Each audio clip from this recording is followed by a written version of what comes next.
प्यारे विद्यार्थियों, नमस्कार। स्वागत है आप सबका वनडे एस्पिरेंट के इस यूट्यूब चैनल पर। दोस्तों, ये आपका अपना यूट्यूब चैनल है। इस चैनल के माध्यम से हम लोग सभी एक दिवसीय परीक्षाओं के लिए प्रिपरेशन कर रहे हैं, तैयारी कर रहे हैं। जैसा कि आप जान रहे हैं, मैथ की कक्षाएं आपको रेगुलर मिल रही हैं। बाकी जीके जीएस की श्रृंखला में हम भूगोल के साथ आप लोगों के बीच उपस्थित हैं।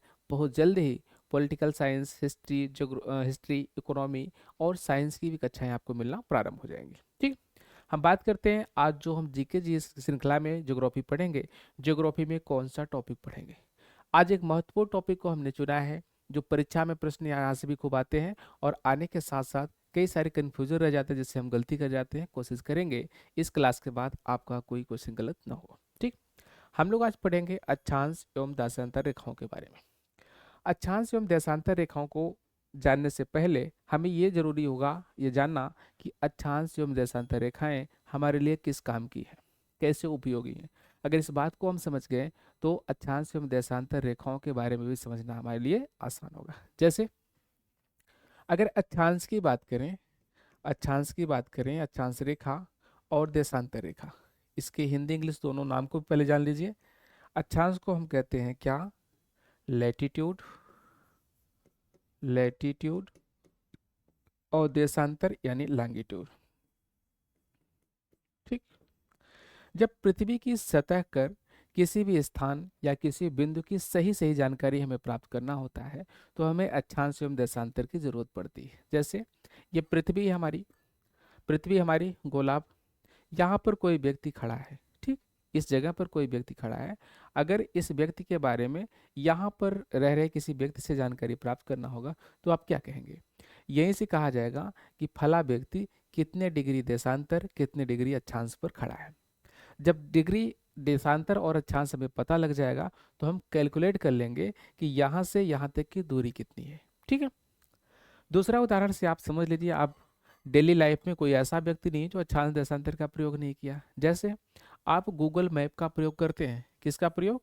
गूगल मैप का। जो गूगल मैप का प्रयोग आप करते हैं, वहाँ पर जब आप सर्च करते हैं किसी स्थान को, तो वहाँ पर एक डेटा लिख कर आता है। कैसे? जैसे लिख कर आ गया 97 डिग्री 25 मिनट क्या नॉर्थ। इसके साथ साथ एक और डेटा लिखा होता है, जैसे लिख दिया 26 डिग्री 35 मिनट ईस्ट। इसका मतलब क्या है? इसका मतलब ये बताना चाह रहा है कि 97 डिग्री 25 मिनट उत्तरी अक्षांश रेखा तथा 26 डिग्री 35 मिनट पूर्वी देशांतर रेखा पर कोई व्यक्ति खड़ा है। ठीक, अभी हो सकता है आपको समझने में थोड़ी सी दिक्कत हो रही हो ये बात, लेकिन हम कोशिश करें आगे आप बेहतरीन तरीके से इसे जान पाए। ठीक, चलिए इसकी परिभाषा देखेंगे। पृथ्वी के धरातल पर स्थित किसी भी स्थान या बिंदु की अवस्थिति ज्ञात करने के लिए हमें अक्षांश एवं देशांतर रेखाओं की जरूरत पड़ती है, यानी उसकी सहायता हम लेते हैं। ठीक, अब बात ये आती है, हम कैसे जानेंगे कि अक्षांश तथा अक्षांश रेखाएं क्या होती हैं? चलिए इसी के बारे में बात करते हैं। देखिए, जब किसी चीज़ के बारे में हमें जानना है, तो हमें पहले एक फिक्स बात हमको पता होनी चाहिए। जैसे इस फिगर में आप देखेंगे, ये हमारी पृथ्वी का एक नमूना है। ठीक, एक सैंपल हमने ले लिया। सुविधा के अनुसार हमने एक काल्पनिक रेखा खींचा जो पीले कलर की आपको दिख रही है, और इस काल्पनिक रेखा का नाम रखा क्या? भूमध्य रेखा। क्या रखा? भूमध्य रेखा। भूमध्य रेखा क्यों कहा गया? क्योंकि जो पृथ्वी हमारी, इसके यह बीचों बीच से गुजर रही है और यह पृथ्वी को दो बराबर हिस्सों में बांट रही है। ठीक, ऊपर वाला हिस्सा है जो उसे कहा जाएगा उत्तरी गोलार्ध। उत्तरी गोलार्ध या नॉर्थ हेमिस्फीयर। ठीक, जो नीचे वाला हिस्सा है इसे कहा जाता है दक्षिणी गोलार्ध। दक्षिणी गोलार्ध, या इसी को हम कहते हैं साउथ हेमिस्फीयर। ठीक, अब ये बातें मैं क्यों कर रहा हूँ आप समझिए खूब ध्यान से। यहाँ पर जो काल्पनिक रेखा खींची गई है, इस काल्पनिक रेखा का काम यही होता है कि पृथ्वी को दो बराबर भागों में बांटती है। ठीक, परिभाषा के तौर पर हम लिखेंगे कि वह काल्पनिक रेखा रेखा जो पृथ्वी के बीचों बीच से होकर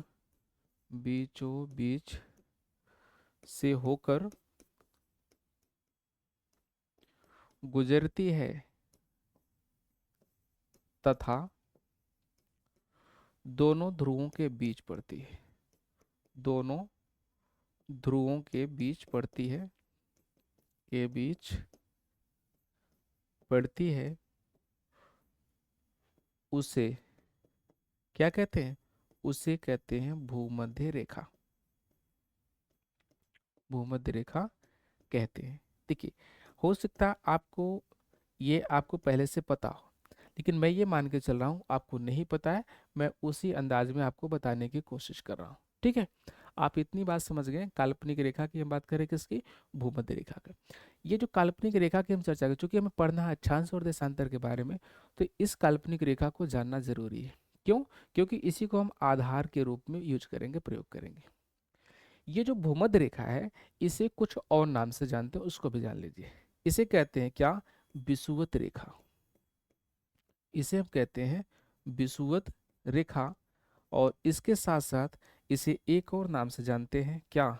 0 डिग्री अक्षांश रेखा, 0 डिग्री अक्षांश रेखा। ठीक, इसके 3 नाम हैं। इतनी बात समझ गए होंगे। अब देखिए, चूंकि हमें पढ़ना है क्या? अक्षांश। ठीक, तो हम अक्षांश की परिभाषा को देख लेते हैं, क्या होता है अक्षांश की परिभाषा। लेकिन अक्षांश की परिभाषा देखने से पहले अब एक चीज को प्रमुखता से जान लीजिए। ये हमारी विषुवत रेखा है, यानी 0 डिग्री अक्षांश रेखा या भूमध्य रेखा। ये इसका केंद्र वाला भाग यानी बीचों बीच भाग है।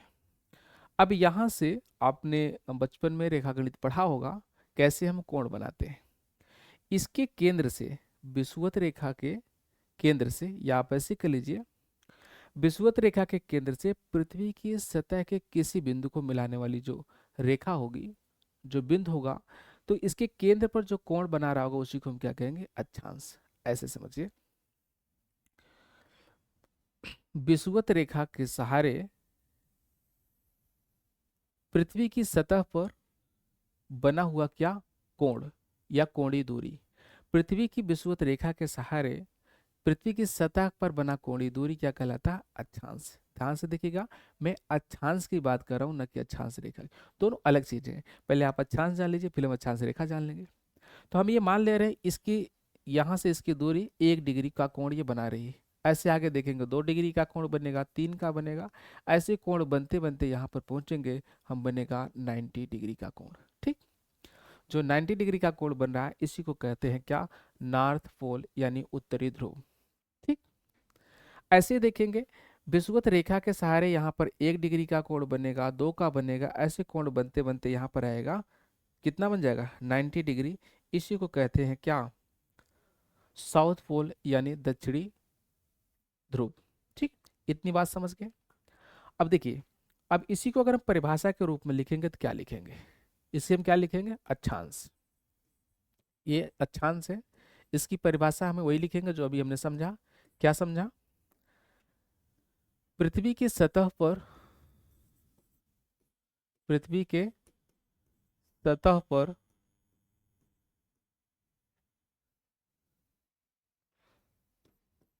विषुवत रेखा, विषुवत रेखा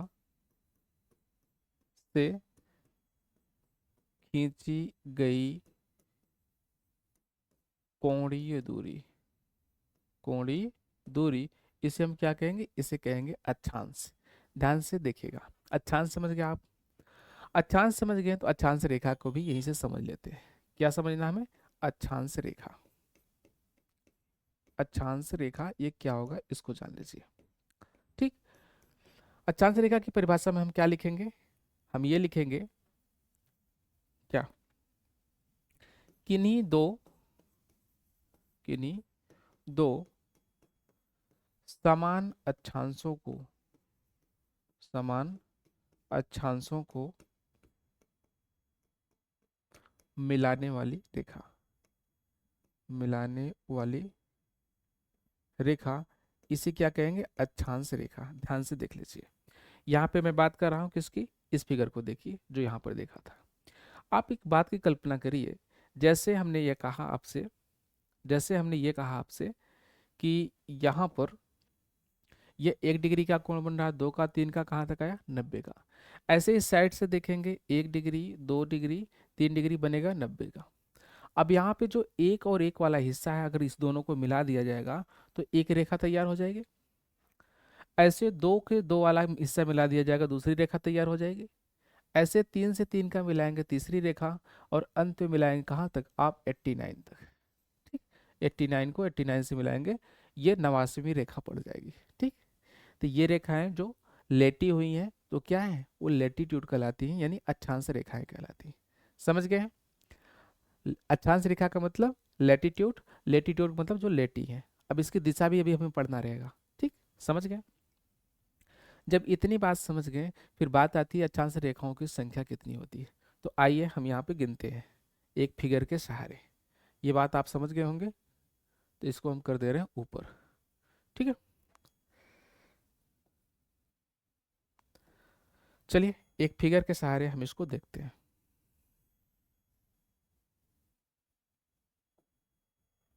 ये हो गई हमारी विषुवत रेखा। ठीक, यानी 0 डिग्री अक्षांश रेखा। अब देखिए, यहाँ से जो पहला मिलेगा क्या, 1 डिग्री, फिर 2 डिग्री, ऐसे कहाँ तक आएगा, 90 तक। ठीक, 90 तक।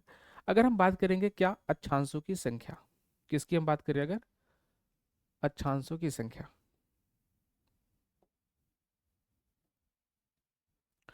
अक्षांशों की संख्या, ये प्रश्न खूब पूछा गया कि अक्षांशों की संख्या कितनी होती है। तो ज़्यादातर लोग गलत कर जाते हैं, लेकिन आज के बाद आप गलत नहीं करेंगे। कैसे? अक्षांशों की संख्या को गिनिए, गिनकर हम दिखा रहे हैं आपको। देखिए, इस भाग को कहा गया था क्या, नॉर्थ हेमिस्फीयर यानी उत्तरी गोलार्ध, और इस भाग को कहा गया साउथ हेमिस्फीयर यानी दक्षिणी गोलार्ध। ये बात आप जान ही रहे हैं, ये बात जान रहे हैं तो आगे भी जान लेंगे। ठीक, यहाँ से देख रहे हैं जब हम गिन रहे हैं तो एक मिला, 2 डिग्री अक्षांश, 3 डिग्री अक्षांश, ऐसे कहाँ तक मिला, 90 डिग्री अक्षांश मिला।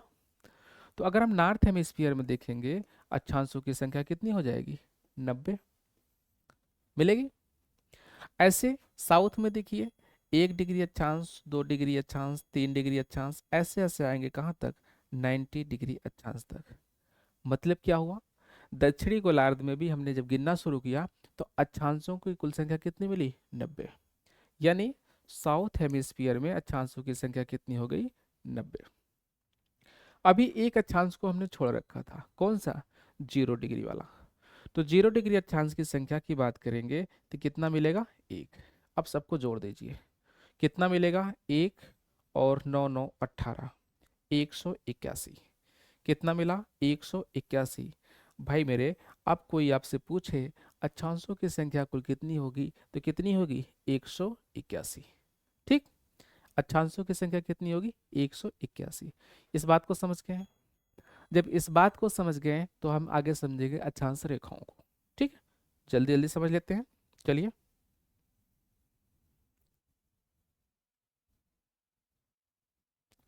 अब हम देखेंगे क्या, अक्षांश रेखाओं की संख्या। अक्षांश रेखाओं की संख्या।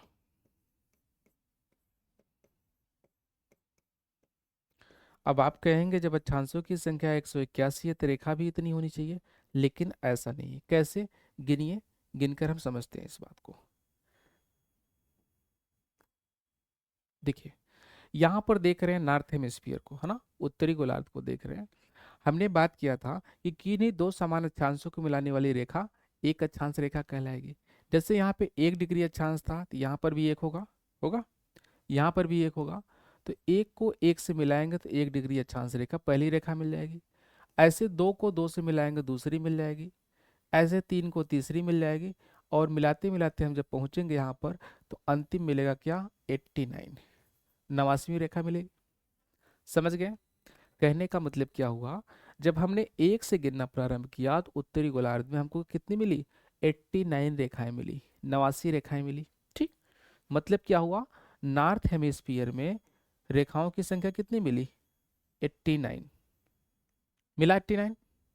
अब कहेंगे 90 क्यों नहीं मिलेगा, 90 को जब 90 से मिलाएंगे तो ये तो दशांतर रेखा हो जाएगी। हमको मिलाना कैसे, लेटी लेटी वाली। ठीक है, चलिए, ऐसे हम साउथ में देखते हैं। साउथ में देखेंगे, यहाँ पर देखो, 1 डिग्री है, यहाँ पर 1 डिग्री है। दोनों को मिलाएंगे क्या होगा, 1 डिग्री अक्षांश रेखा, 2 डिग्री, 3 डिग्री, ऐसे मिलाते हुए आएंगे, अंत में हमें क्या मिलेगा, हमें यहाँ पर मिलेगा 89। मतलब दक्षिणी गोलार्ध में भी अक्षांश रेखाओं की संख्या कितनी मिली, 89 यानी 89। तो लिख दीजिए, साउथ हेमिस्फीयर में रेखाओं की संख्या कितनी हुई, 89 यानी 89। एक रेखा छोटी है, उस रेखा का नाम क्या है, 0 डिग्री अक्षांश रेखा है, अक्षांश रेखा। अब 0 डिग्री अक्षांश रेखा की संख्या कितनी है, 0 डिग्री अक्षांश रेखा की संख्या है 1। अब देखिए, अब क्या हुआ, अब हम इसको देंगे जोड़, जोड़ेंगे कितना मिलेगा, 9 1 10 19 8 8 16 1 17, 179 179। अब आपसे अगर ये प्रश्न किया जाए 179 क्या है, तो कुल अक्षांश रेखाओं की संख्या है। ठीक है, कुल अक्षांश रेखाओं की क्या है, संख्या। हमने यहाँ से दो बात सीखा, अक्षांशों की संख्या 181 ये था, अक्षांश रेखाओं की संख्या 179। इतनी बात हम सीख गए हैं, तो कुछ प्रमुख अक्षांश रेखाओं के बारे में भी हम देख लेते हैं। ठीक, चलिए देख लीजिए। ये है हमारी पृथ्वी, है ना, ये है हमारी पृथ्वी। ठीक, पृथ्वी का ये है विषुवत रेखा यानी 0 डिग्री अक्षांश रेखा। ठीक, इसे हम तीन नाम से जानते हैं, इसे हम कहते हैं क्या, 0 डिग्री अक्षांश रेखा, अक्षांश रेखा, या इसे हम कहते हैं विषुवत रेखा, विषुवत रेखा, या इसी रेखा को हम कहते हैं क्या, भूमध्य रेखा। इस नाम से आप परिचित हैं, इस नाम से आप परिचित हैं।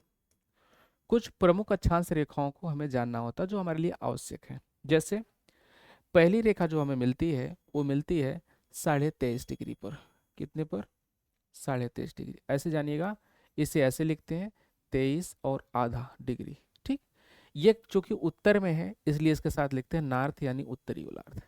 इसे कहते हैं क्या, कर्क रेखा। ये क्या है, ये है कर्क रेखा।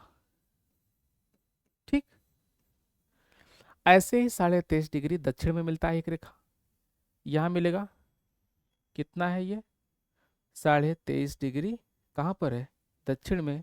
तो इसलिए इसका नाम होता है, इसी रेखा का नाम होता है क्या, मकर रेखा।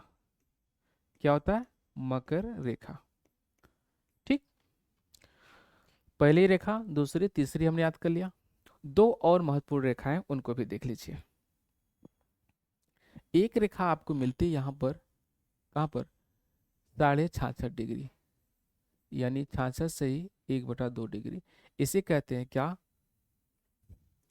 आर्कटिक, आर्कटिक वृत्त, या इसे कर्क वृत्त भी कहते हैं। ठीक, ये दूसरी रेखा यहाँ पर मिलती है, कितना है, ये भी 66.5 डिग्री है, लेकिन कहाँ पर है, साउथ में। ये कहाँ पर थी, नॉर्थ में। तो इसे कहा जाता है अंटार्कटिक, अंटार्कटिक वृत्त। ठीक, इतनी बात सीख ले।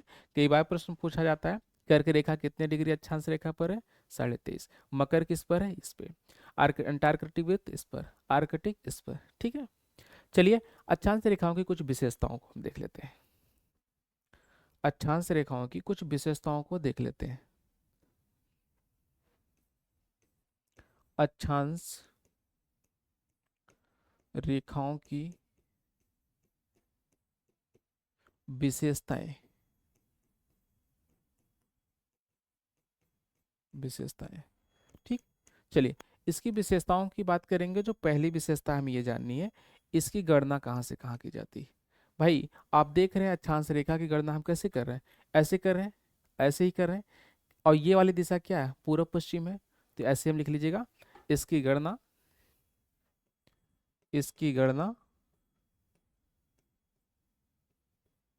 इसकी गणना ईस्ट से वेस्ट करते हैं। ठीक है, ईस्ट करते हैं। ठीक है, दूसरी बात, दूसरी महत्वपूर्ण बात, इसकी संख्या से गणना कहाँ तक कर रहे हैं, एक से लेके दोनों ध्रुवों तक करते हैं। ठीक, ये बहुत महत्वपूर्ण बात नहीं है, लेकिन ये लिखना हमें क्या, सबसे बड़ी, सबसे बड़ी अक्षांश रेखा सबसे बड़ी अक्षांश रेखा कौन है? विषुवत रेखा है। विषुवत रेखा है, जिसे इसे एक और नाम से जानते हैं, जिसे बृहद वृत्त भी कहते हैं, जिसे बृहद वृत्त भी कहते हैं। आप नोट्स बनाते चलिए, सब लिखते चलिए, जिसे बृहद वृत्त भी कहते हैं। सबसे बड़ी अक्षांश रेखा कौन सी है? विषुवत रेखा या भूमध्य रेखा या 0 डिग्री अक्षांश रेखा, इसे विषुवत वृत्त भी कहते हैं। ठीक है। तीसरे पॉइंट को अगर हम देखेंगे, जो अक्षांश रेखाएं हैं, जैसे हमने यहाँ पर देखा था, अगर आपको याद है तो, यहाँ पे दो अक्षांश रेखाएं हैं ना, इनके बीच की अगर हमें दूरी ज्ञात करना होगा, इनके बीच की दूरी हमें ज्ञात करना होगा, उसे क्या कहते हैं? इनके बीच की दूरी होती है 110.5। दो अक्षांशों के बीच की दूरी, दो अक्षांशों के बीच की दूरी 110.5 किलोमीटर होती है। ये कहाँ पर होती है? ये विषुवत रेखा पर, यानी जिसे कहते हैं इक्वेटर पर। ठीक, विषुवत रेखा के आसपास। वहीं 60 डिग्री के आसपास जाएंगे तो ये थोड़ा सा बढ़ जाता है। ठीक, यही चीज 60 डिग्री पर अगर देखेंगे, यही चीज कितना मिलता है आपको? 111.6 किलोमीटर। ठीक, तो आप जानते रहिए, इस डेटा को भी याद रखेंगे। अगली अगर महत्वपूर्ण की हम बात करें, अगली महत्वपूर्ण बात को अगर हम देखें, तो एक पॉइंट इस पे और याद कर लीजिए। एक पॉइंट हम और याद करेंगे, क्या? यह आ, अर्धवृत्ताकार, या कह सकते हैं क्या, ये इसका शेप कह सकते हैं क्या, इसका शेप कैसा होता है? सर्कुलर। ठीक, तो ये सारी बातें थी जो महत्वपूर्ण थी, और जो हमें अक्षांश एवं अक्षांश रेखाओं के बारे में सीखना था। अब बात आती है देशांतर रेखाओं की, जिसके बारे में हम अगले वीडियो में बात करेंगे। छोटी छोटी वीडियो में बहुत सारी चीज़ों को हमें पढ़ना है। ठीक, चलिए अभी की क्लास को हम यहाँ पे ओवर करते हैं। मिलेंगे फिर कल, मिलेंगे फिर कल एक नई वीडियो के साथ। तब तक के लिए आप सबको धन्यवाद।